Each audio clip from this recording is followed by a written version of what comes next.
Hi, I'm Coach Corey Wayne, and this is my video coaching newsletter. And the topic of today's newsletter is going to be lack of rapport leads to ghosting.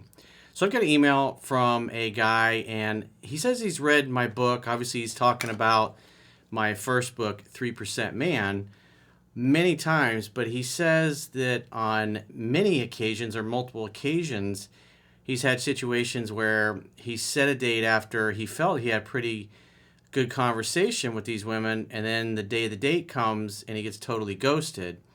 And then he's wondering, is he doing something wrong? Should he be doing something differently, or reaching out or texting to try to build some rapport? So he doesn't say it, but from his email, it seems like he's doing a lot of online dating. And the reality is a lot of guys get lazy because they don't really have to go out and approach. I mean, you just look at our society. I was out with some friends yesterday having lunch, and just looking around the restaurant, we were talking about, we had our phones in our pockets, or me, in my case, I had it in my backpack, and we're just talking, having a good time, but probably 80-90% of the people that were around us and all the different tables, even though they're sitting having lunch together and kind of having conversations, they're mostly on their cell phones and showing each other things on their cell phones, or just completely they have their face glued to their cell phone and they're not really even interacting. So even though they're spending time together, they're not really enjoying being together. And when you look at the numbers on dating apps, it's pretty interesting. I got a quote, I won't give it away, but you guys may have heard this, because the dating apps have released a lot of their data on what they see, the interactions between men and women. It's pretty interesting. And so the other thing you got to keep in mind is that when it comes to dating apps, women have all the leverage. And so just like anything that comes easy in life, you don't really tend to value it. And when you see guys just getting blown off or ghosted or treated like dirt, or women don't show up in dates, it's pretty easy to understand why this is happening to a lot of guys. So I got a quote that I wrote, and we'll go through his email. The quote says, "Being a high-character person who operates from a place of integrity and honoring one's commitments is a rare commodity in today's world. It's pretty common for women on dating apps to literally have hundreds of matches for potential dates.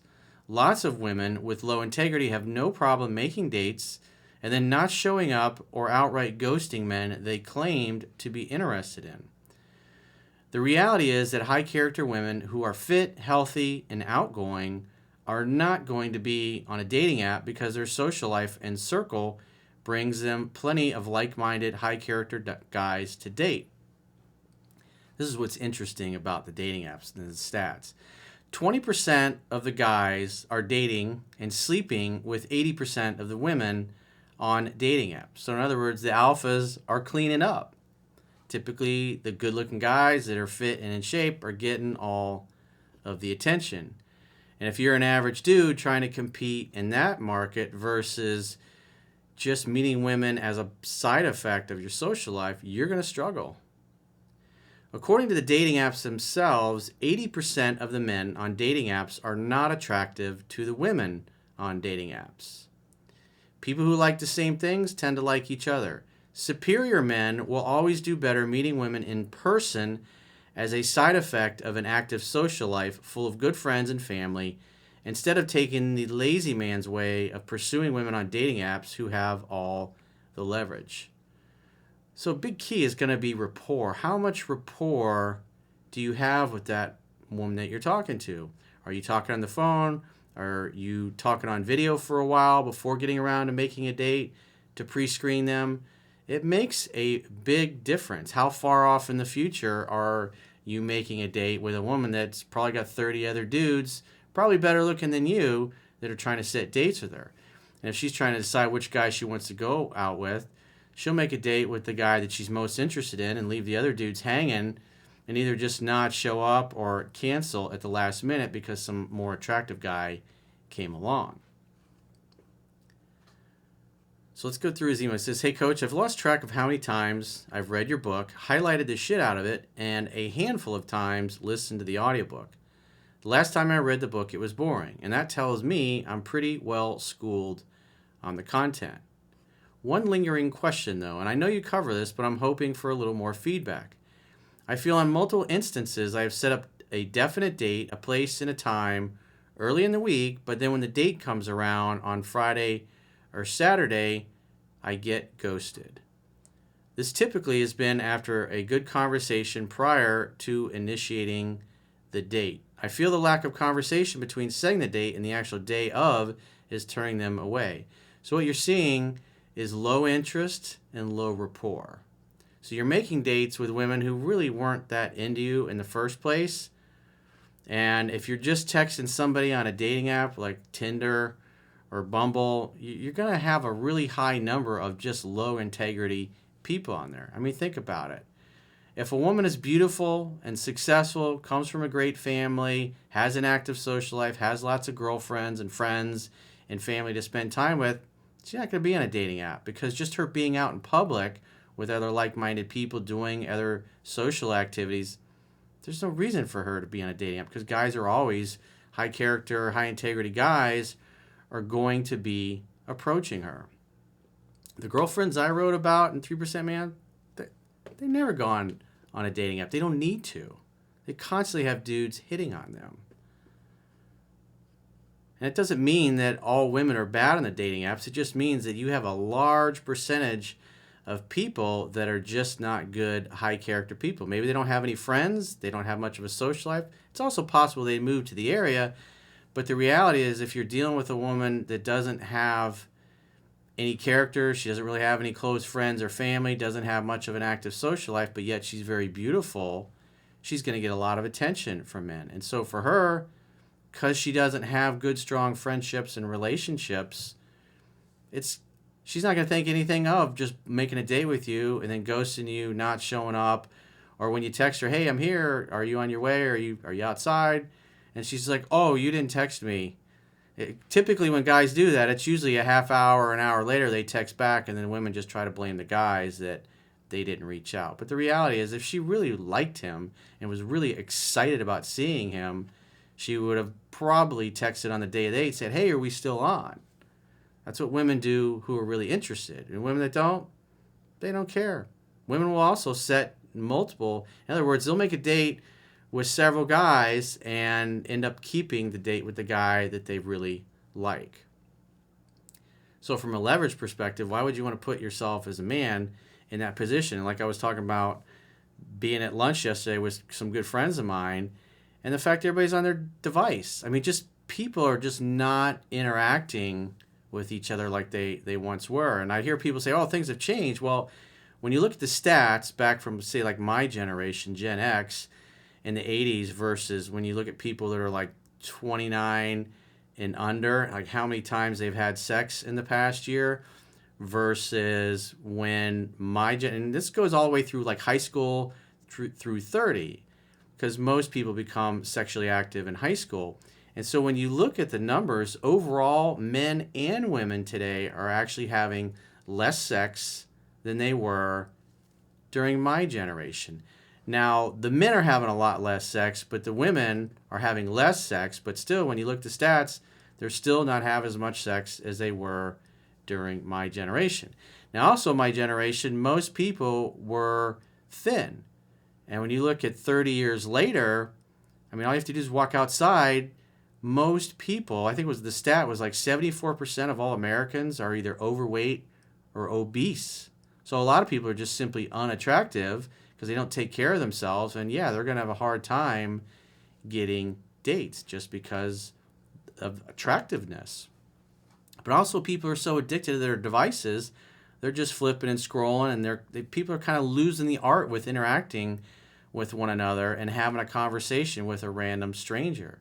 It's like no matter where you go, you could be at the beach and you see a group of 10, 15 teenagers, and they're not really hanging out with one another. They're all trying to take the best selfie and the best picture for their social media, and then they're sitting on the beach, they're editing their photos and uploading it, trying to show everybody what a great time they have, when all they're really doing is like a photo shoot at the beach and not really having much fun together. It's kind of nuts when you look at it from that perspective, but that's where we're at. So if you can develop your confidence and get good at approaching women just as a part when you're out living your life, you're not going to be encountering these kinds of women that are on the apps that you, quite frankly, you don't really want anyway. And plus, you can create more rapport in person versus somebody you spent 5 or 10 minutes with talking on a dating app. So when I see guys that they're making dates and the women are blowing them off or ghosting them, they're making dates with women that have low interest or they just didn't have enough rapport with them. Because the dating app can make you lazy. Because you're just like, you can just swipe left or right and there's another new match. So it doesn't really matter. And if the women have all the leverage, because most of the people on dating apps are guys, how are they being encouraged to have any kind of integrity or make a date and actually keep it? It's just in my opinion, it's a bad way to go, and that's why I don't even go on dating apps anymore. Occasionally over the years I might go on them here and there just to see what it's like, and especially the last few years, where you see a lot of hookers, which is something I didn't see 5 years ago, 10 years ago. And now you go on these dating apps, there's a lot of women that are on there that are just basically looking to get paid for giving up the box. And it's like, if you're looking to date or have a relationship, it's like, that's a non-starter. Why would you want a low-quality human that's just behaving that way? But that's what happens. People get lazy.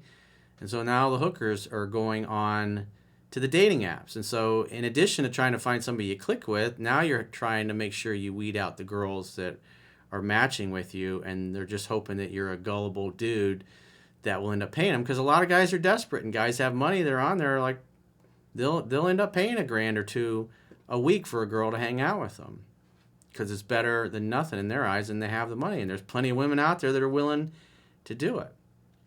It's kind of a sad state of affairs. So back to his email. He says, this has typically been after a good conversation prior to initiating the date, and I feel the lack of conversation between setting the date and the actual day of is turning them away. So one of the things that you can do if you are going to do online dating and you're not sure whether this girl's going to show up or not, is sometime in the early afternoon say, hey, I'm kind of running late. Can we meet? If you're supposed to meet at 7, say, can we meet at 7:30? Does that work for you? Something simple like that. If she says, oh, I completely forgot we had a date when you just made a date 3 days before, doesn't sound like she's very enthusiastic of spending time with you if she's already forgotten about you, probably because she's talking to other dudes. Or you might get, oh, hey, I can't make it. We'll have to reschedule. Then you end up rescheduling, but it's better than getting stood up or ghosted. So that would be the one thing that I would say to do, especially you guys that are going to do a lot of online dating. Because if you met a girl, say you were at a friend's house, there was a cookout or a barbecue going on, and they invited their friends over. Maybe they got kids. Everybody that was married brought their kids over. The kids are playing in the pool. The adults are having fun, drinking, joking, laughing around. And if you meet somebody that's a friend of a friend there, you're going to be there the whole afternoon. And so when you click with somebody, you might end up talking for a couple hours. And then you get her phone number, you get her address, you make a date, and you're going to go pick her up. It's like, you're not going to have a problem with that because she's in your social circle and so are you. And so obviously plenty of people there that know you are going to know that you guys have a date. And so for somebody inside that social circle to make a date and then just blow a dude off, like he goes to her house to pick her up and she's not there, that's going to get around in your social circle really fast. And that kind of behavior, if you hang out with high character, high integrity people like I do, is going to be frowned upon. And people are going to say something about it. They're like, hey, you made me look bad. I'm not going to invite you to come over and hang out if you're going to treat people like that. But when you're just meeting random people, low integrity people on the internet, on these dating apps, that's what you're going to get. And so if you had enough time to meet them, maybe you were at a social function, maybe you're at a trade show or something, or out in a bar having a few drinks with your friends and there's some cute girls on a table next to you and you just strike up a conversation. You guys kind of join tables and you hang out for a couple of hours. Maybe you walk her to her car, maybe you end up making out with her. Then you get her number, later call her, make a date, go pick her up. She already has comfort with you. She already feels safe with you. It's like you're not going to have problems on those kinds of dates. But when you're just strictly relying on online dating because it's easy, that's the downside risk in it. And so, like I said, I would be spending more time talking to them on the phone and ideally doing a video date so you can see what they look like. You can read their body language and see how the conversation flows. Because if it doesn't flow on video or during a phone call, it's not going to go any better in person. So that's what I would do if I were you. Me personally, I like meeting women as just a side effect of my social life. All the best relationships I've had, the best girlfriends I've had, always came from that. Never once did I meet somebody that I had a really great, awesome, long-term relationship off a dating app. The ones I met off dating apps were just mostly hookups or somebody I dated for a short period of time. They were typically on there because they just didn't have a social circle that facilitated meeting the kind of people that they want. That's the harsh reality. So if you've got a question or a challenge and you'd like to get my help, go to understandingrelationships.com, click the products tab at the top of your screen, and book a coaching session with yours truly. Until next time, I will talk to you soon.